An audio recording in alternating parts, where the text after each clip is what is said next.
اعوذ باللہ من الشیطان الرجیم بسم اللہ الرحمن الرحیم الحمد للہ رب العالمین والصلاة والسلام علی اشرف الانبیاء والمرسلین وآلہ الطیبین الطاہرین اعوذ باللہ من الشیطان الرجیم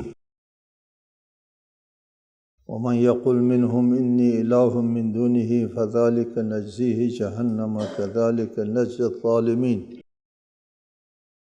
سورۃ الانبیاء آیت 29۔ اور ان میں سے جو کوئی یہ کہہ دے کہ اللہ کے علاوہ میں بھی معبود ہوں تو ہم اسے جہنم کی سزا دیتے ہیں، چنانچہ ظالموں کو ہم اسی طرح سزا دیا کرتے ہیں۔ وَمَن يَقُلْ مِنْهُمْ، ان فرشتوں میں سے جن کو یہ لوگ اللہ کی اولاد کہتے ہیں اور جن کو یہ لوگ رب مانتے ہیں۔ پہلے کہا کہ یہ عباد مکرمون ہے، اللہ کی اطاعت میں رہتے ہیں اور اللہ کی طرف سے حکم کے بغیر لب نہیں کھولتے، لا یسبقونہ بالقول، لب بھی نہیں کھولتے۔ یہ رب نہیں ہے، یہ اللہ کے مکرم بندے ہیں۔ پھر فرض فرمایا کہ اگر ان فرشتوں میں سے کسی نے، یا منہم کی ضمیر ان لوگوں کی طرف جائے گا جو جن کو لوگوں نے رب بنایا ہے، پھر اس صورت میں فرشتے اور غیر فرشتے سب اس میں شامل ہوں گے کہ نبیوں کو بھی لوگوں نے رب بنایا ہے۔ تو فرشتے ہو یا انبیاء، ان میں سے اگر کوئی یہ کہہ دے کہ اللہ کے علاوہ من دون اللہ، اللہ کے علاوہ میں رب ہوں، انی الہ، میں معبود ہوں، کوئی فرشتہ ہو یا کوئی نبی ہو یا کوئی شخص ہو، کوئی ذات ہو جو اپنی پرستش کی طرف دعوت دیتا ہے، تو فذلک نجزیہ جہنم، ہم اس کو جہنم کی سزا دیں گے، وہ جہنمی ہو جائے گا جو اپنی عبادت کی طرف بلاتا ہے۔ آج تک کسی ذات نے، کسی نبی نے اور کسی فرشتے نے یہ دعویٰ نہیں کیا کہ میں رب ہوں، کسی نے یہ دعویٰ نہیں کیا۔ یہاں فرض ہو رہا ہے اگر کوئی دعویٰ کرے تو اس کی جزا جہنم ہے، جس طرح ہم دیگر ظالموں کو جہنم کی سزا دیتے ہیں، اس قسم کے ظالموں کو بھی ہم جہنم کی سزا دیتے۔ کسی نے ایسی بات نہیں کہی۔ یہاں پر ایک مسئلہ آتا ہے کہ فرشتوں کے بارے میں ہے، وَمَن يَقُلْ مِنْهُمْ انی الہ، ان فرشتوں میں سے کوئی اگر یہ کہہ دے کہ میں معبود ہوں، سے یہ استدلال کیا جاتا ہے کہ فرشتے مجبور نہیں ہے، یک طرفہ مخلوق نہیں ہے۔ فرشتے اگرچہ معصوم ہیں، اگرچہ ان سے گناہ سرزد نہیں ہوتا، ان میں خواہشات نہیں ہوتی، اور وہ پھر بھی اطاعت کرنے پر مجبور نہیں ہے۔ فرشتے خلاف ورزی کرنے کے قابل ہیں، کرتے نہیں، اس لیے کہ خلاف ورزی کرنے کا ان کے اندر محرک نہیں ہے۔ کر سکتے ہیں، کرنے کے محرک نہیں ہے۔ جس طرح انسان میں محرک ہے، خواہشات ہے، مفادات ہے، انسان کے اندر اللہ کی نافرمانی کرنے کا محرک موجود ہے، لیکن فرشتوں کے اندر یہ محرک موجود نہیں ہے، تاہم وہ نافرمانی کرنے پر قادر ہے۔ معصومین، انبیاء جو معصومین ہیں، وہ گناہ کرنے پر قادر ہے، قادر ہے، کیوں نہیں قادر؟ وہ گناہ کر سکتے ہیں، لیکن وہ گناہ کیوں نہیں کرتے، وہ معصوم کیوں ہے؟ اس لیے کہ ان کے اندر خواہشات بھی ہے، محرک بھی موجود ہے، لیکن اس محرک کے مقابلے میں جو یقین ہے اللہ کے اوپر، اور جو یقین ہے نافرمانی کی صورت میں سزا پر، وہ یقین جو ہے وہ ان کو گناہ سرزد ہونے نہیں دیتا۔ گناہ سرزد ہو سکتا ہے، لیکن اس یقین کی وجہ سے گناہ سرزد نہیں ہوتا، نہیں کہ نہیں ہو سکتا، نہیں ہوتا۔ ہم سے بھی ان چیزوں میں خلاف ورزی صادر نہیں ہوتی جہاں ہم کو یقینی ہے کہ اس چیز کے کھانے سے فوری مر جاتا ہے، کبھی نہیں کھائے گا کوئی عاقل۔ خودکشی کرنا چاہتا ہے وہ اور بات ہے، کوئی زندہ رہنا چاہتا ہے کوئی عاقل اس سے اجتناب کرے گا اگر اس کو یقین حاصل ہو جائے۔ وہ یقین مانع ہے۔ زہر کھا سکتا ہے انسان، لیکن زہر کھانے کی صورت میں مرنے پر یقین ہے، وہ یقین مانع ہے۔ تو ایقان کے اعلیٰ مرتبے پر فائز ہونے کی وجہ سے انبیاء معصوم ہوتے ہیں، فرشتے بہت زیادہ اس ایقان کے اوپر فائز ہے، اس لیے ان سے گناہ سرزد نہیں ہوتے۔ اولم یر الذین کفروا ان السماوات والارض كانتا رتقا ففتقناهما وجعلنا من الماء كل شيء حي افلا يؤمنون۔ کیا کفار اس بات پر توجہ نہیں دیتے کہ یہ آسمان اور زمین باہم ملے ہوئے تھے، پھر ہم نے انہیں جدا کر دیا، اور تمام جاردار چیزوں کو ہم نے پانی سے بنایا ہے، تو کیا پھر بھی وہ ایمان نہیں لائیں گے؟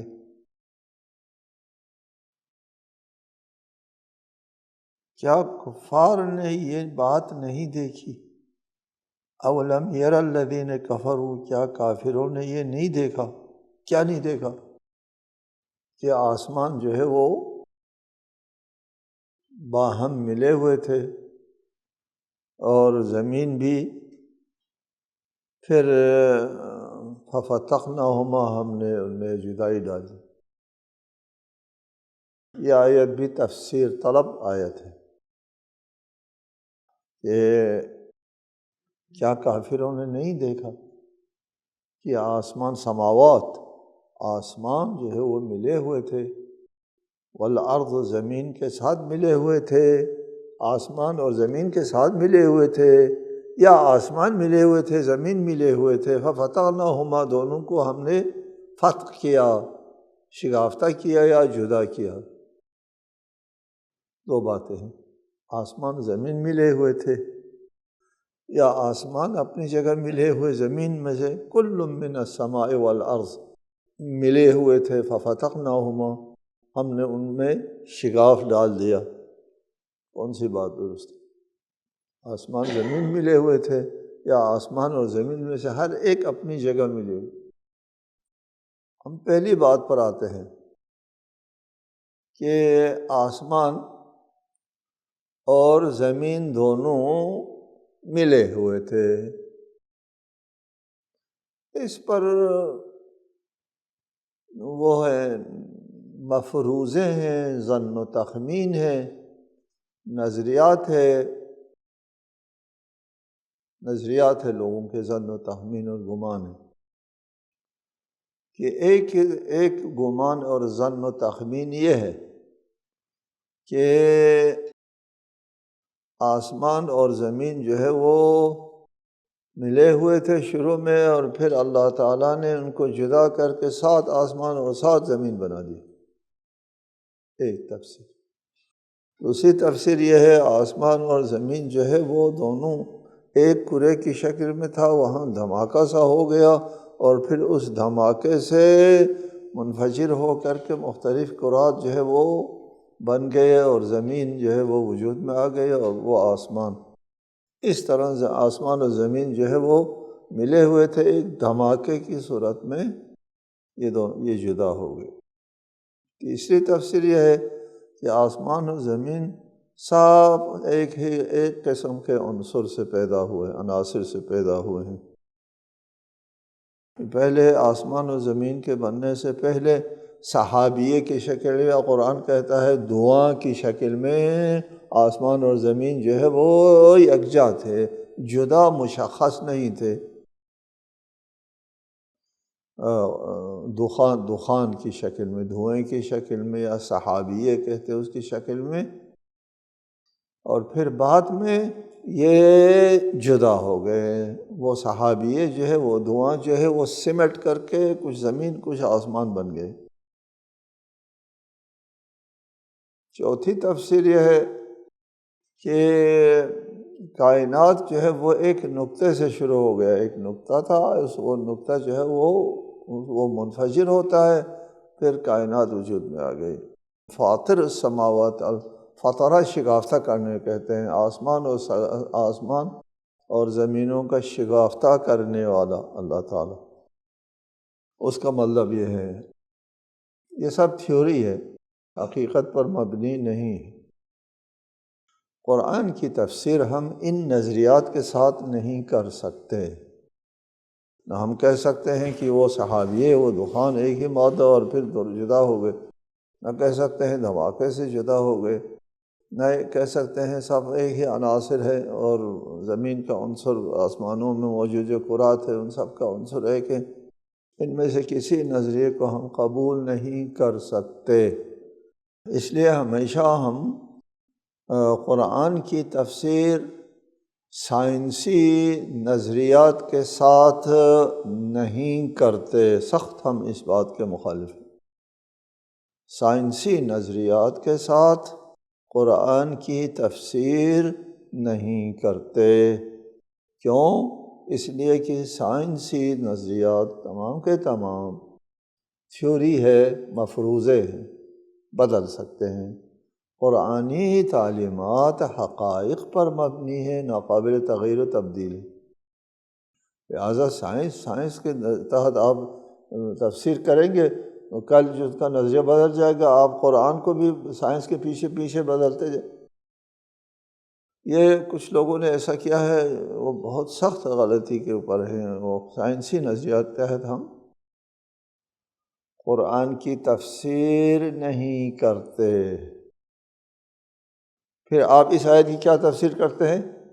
جی، اس آیت کی ہم یہ تفسیر کرتے ہیں کہ ہمارے ائمہ علیہ السلام سے روایت موجود ہے کہ جس میں فرمایا آسمان اور زمین جو ہے وہ باہم ملے ہوئے تھے۔ دوسری تفسیر، پہلی تفسیر یہ تھے نا آسمان اور زمین باہم ملے ہوئے تھے۔ دوسری تفسیر کیا ہے؟ آسمان اپنی جگہ ملے ہوئے، زمین اپنی جگہ ملے ہوئے تھے۔ فَفَتَحْنَاهُمَا، ہم نے آسمان میں بھی شگاف ڈال دیا، زمین میں بھی شگاف ڈال دیا۔ ہم اس تفسیر کو قبول کرتے ہیں۔ کیوں قبول کرتے ہیں؟ روایت ہے۔ روایت میں امام نے فرمایا کہ آسمان جو ہے وہ ایک زمانہ تھا کہ آسمان سے بارشیں نہیں ہوتی تھی، اور پھر زمین سے بھی روئیدگی نہیں ہوتی تھی۔ اربوں سال پہلے نہ زمین سے روئیدگی ہوتی تھی، یہ آگ کا بگولا تھا۔ یہ یہاں کوئی زندگی اور حیات کے لیے یہ زمین سازگار نہ تھی، ٹھیک ہے۔ اور آسمان سے بارش بھی نہیں ہوتی تھی کہ یہاں سے کوئی سمندر اور وغیرہ بھی نہیں تھا۔ بعد میں جیسے بھی وجود میں آیا، سمندر وجود میں آیا، یہاں بھی سوال ہوتا ہے، یہ سائنسدان تلاش کرتے ہیں کہ اتنا پانی کہاں سے آیا۔ بہرحال پانی آیا، سمندر آیا، اور وہاں سے بخار اٹھتا ہے، اور اوپر سے آسمان جو ہے وہ شگاف ہوتا ہے، بارش برسانا شروع کر دیتا ہے۔ پہلے بند تھا، آسمان سے کوئی بارش نہیں ہوتی تھی، اور زمین میں روئیدگی نہیں تھی کہ زمین کو بھی شق کر دیا، روئیدگی ہم نے پیدا کر دیا۔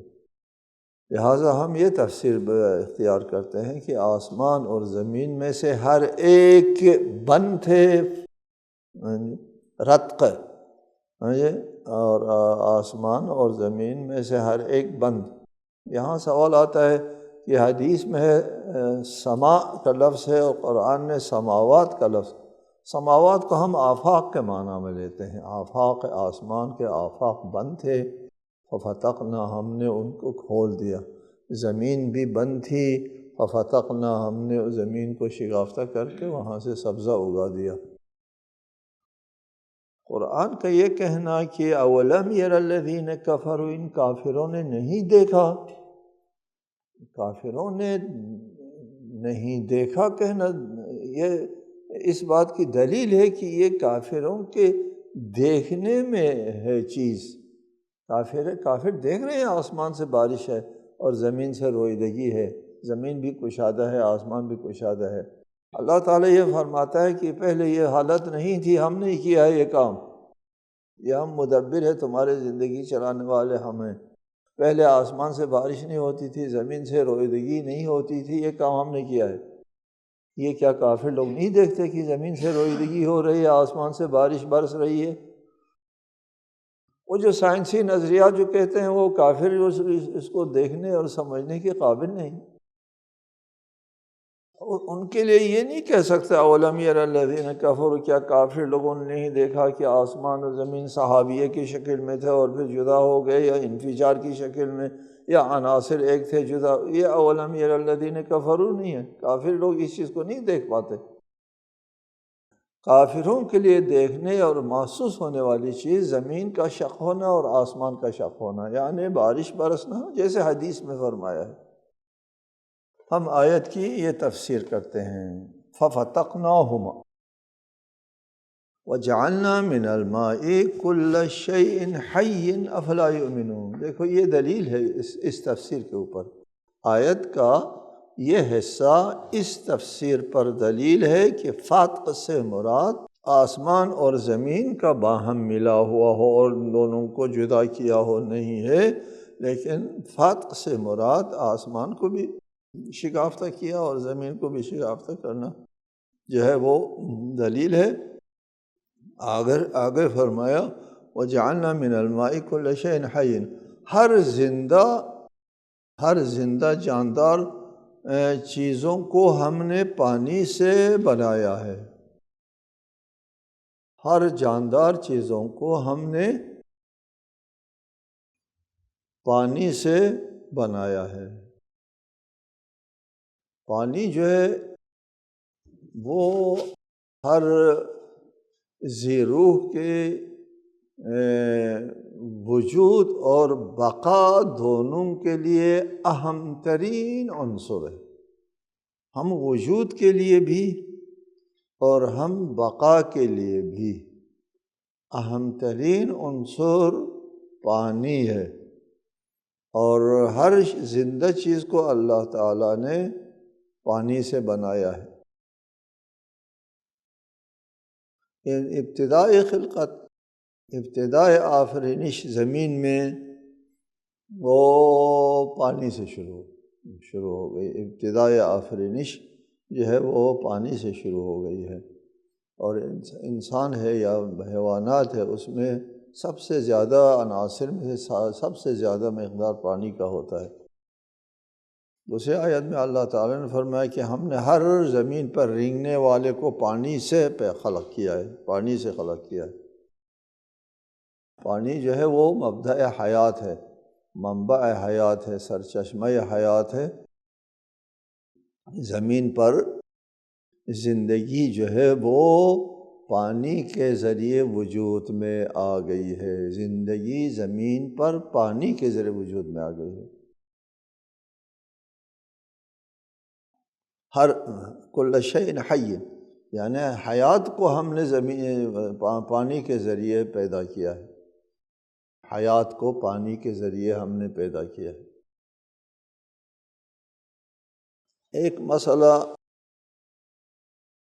پہلے ذکر ہوا ہے، یہاں ہم بالمناسبہ اور آپ کے لیے بتا دیتے ہیں۔ وہ مسئلہ ہے زمین پر حیات کیسے آئی۔ یہ بات سب کے لیے مسلم ہے کہ ایک وقت ایسا تھا کہ روئی زمین کے اوپر حیات نہ تھی۔ یہ آتشین کرہ کی شکل میں تھی یہ زمین، یہاں زندگی نہ تھی، یہ مسلم ہے۔ ایک زمانہ تھا کہ یہاں زندگی نہ تھی، معلوم ہے سب کے لیے۔ یہ زندگی بعد میں آ گئی، زندگی کی ایک تاریخ ہے، زندگی کی ایک ابتدا ہے زمین میں۔ کوئی وقت ایسا تھا کہ یہاں زمین زندگی نہ تھی، اور زندگی کے لیے زمین جو ہے وہ آمادگی بنی تھی، قابل زندگی نہیں تھی زمین۔ ایک بات۔ دوسری بات یہ بھی مسلم ہے، زندگی سے آتی ہے، زندگی مردہ چیز سے نہیں نکلتی۔ الحیات من الحیات، زندگی کا سرچشمہ زندگی ہو سکتی ہے، مردہ چیز سے زندگی نہیں نکلتی، یہ بھی طے ہے۔ ٹھیک، زمین میں زندگی نہیں تھی، زندگی سے آتی ہے، پھر زمین میں زندگی کہاں سے آئی؟ سوال، کوئی جواب نہیں ہے، تو پھر خدا نے زندگی پیدا کی۔ جواب یہ دیا جاتا ہے کہ زمین میں زندگی کہاں سے آئی، بات بنتی نہیں ہے، چونکہ پہلے زندگی نہیں تھی، اور پھر زندگی سے آتی ہے، تو پھر زندگی سے آتی ہے، تو پھر یہاں زندگی نہیں تھی، کہاں سے آئی؟ جواب دیتے ہیں کہاں سے آئی معلوم نہیں ہے، اللہ نے زندگی دی ہے۔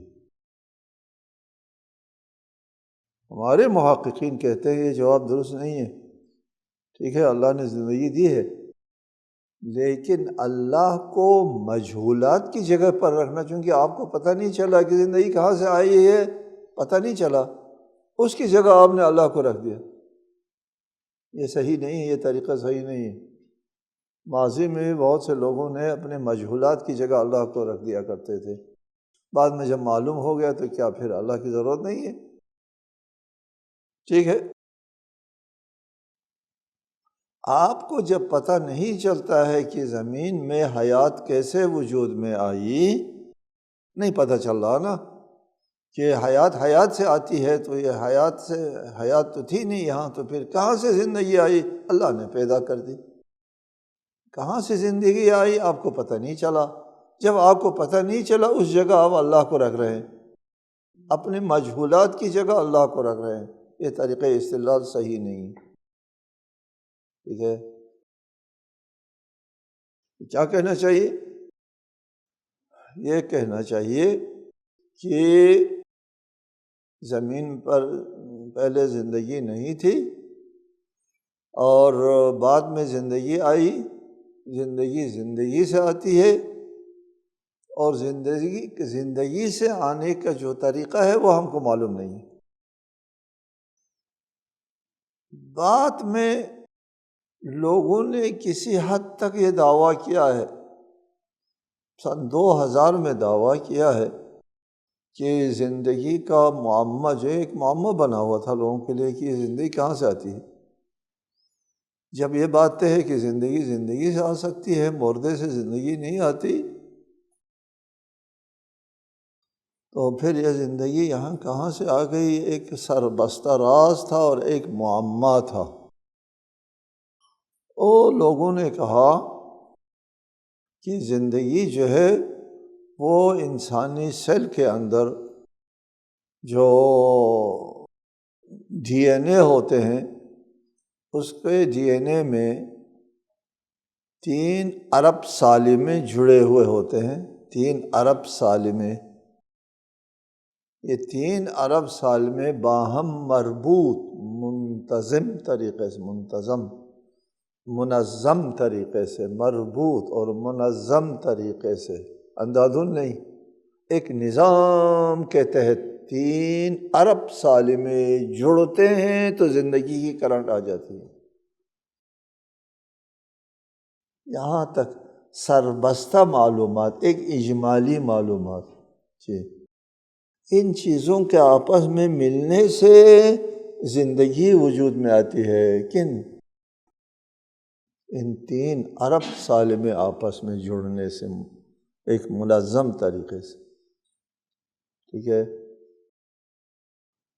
یہاں پر گنجائش نہیں ہے اس سے زیادہ بات کرنے کی، اس لیے ہم پہلے کیا استدلال کرتے کہ زمین پر زندگی سے آتی ہے، زمین پر زندگی تھی نہیں تو پھر کہاں سے زندگی آئی؟ آپ نے کہا اللہ نے زندگی دی، استدلال کرتے تھے اس سے کہ اللہ زندگی دینے والا ہے۔ ہم کہتے ہیں کہ یہ جو انکشاف کی بات کر رہے ہیں کہ 3 ارب سال میں باہم جڑنے کے بعد منظم طریقے سے ترتیب کے ساتھ، ایک منظم ترتیب کے ساتھ جڑنے سے زندگی کی کرن آ جاتی ہے، یہ اللہ کی خلاقیت اور صنعیت کے اوپر پہلے نظریے سے، وہ جو مجہولات کی جگہ اللہ کو رکھنے سے اس معلومات کی جگہ اللہ کو رکھے، بہت بہتر دلیل وجود میں آتی ہے، بہترین اللہ کی صنعیت اور اللہ کی خلاقیت کے اوپر دلیل بنتی ہے۔ کیسے دلیل بنتی ہے؟ اس کی ترتیب یہ ہے کہ آپ 10 ٹوکن جو ہے جیب میں ڈالیں، 1 نمبر سے لے کر 10 نمبر اس پر لکھیں اور پھر ملا لیں، 1 نکالیں، تو پہلا ٹوکن نکل آنا جو ہے وہ 10 میں سے 1 امکان ہے، پہلا بھی نکل سکتا ہے، دوسرا، تیسرا، 10واں، اور اتفاقاً پہلا نکلا ہے۔ پھر اس کو دوبارہ جیب میں ڈالیں، پھر ملا کر کے نکالے، اتفاقاً دوسرا نمبر نکل آنے کے لیے 100 میں سے 1 ہے، 10 میں ضرب کھاتا، پھر اس کو جیب میں ڈالیں، پھر دوبارہ ملائیں، 1000 میں سے 1 امکان ہوتا ہے، تیسرا نمبر نکل آئے، پہلا، دوسرا، تیسرا، ترتیب سے نکل آنے کے 1000 میں سے 1 امکان، پھر اس کو جیب میں ڈال دیں، دوبارہ ملا کر کے نکالیں، چوتھا اتفاقاً آنے میں 1,00,000 میں سے 1 ہے، 5واں میں 1 کروڑ میں سے 1 ہے، 10واں جو ہے 10 کروڑ میں سے 1 ہے، اسی طرح وہ چھٹا 10واں جو ہے 1 ارب میں سے یا 10 ارب میں سے 1 امکان ہے کہ 5 ٹوکن اتفاقاً از خود ترتیب سے نکل آئے، 5 ٹوکن۔ آپ کے بریف کیس میں 3 نمبر ہوتے ہیں، جن نمبروں کو آپ نے فیڈ کر کے رکھا ہے وہ اتفاقاً نکل آنا مشکل ہوتا ہے، اس لیے وہ تالا بنتا ہے، ٹھیک ہے۔ 10 ٹوکن کا اتفاقاً نکل آنا جو ہے بہت کئی ارب میں سے 1 اتفاق کو ملتا ہے۔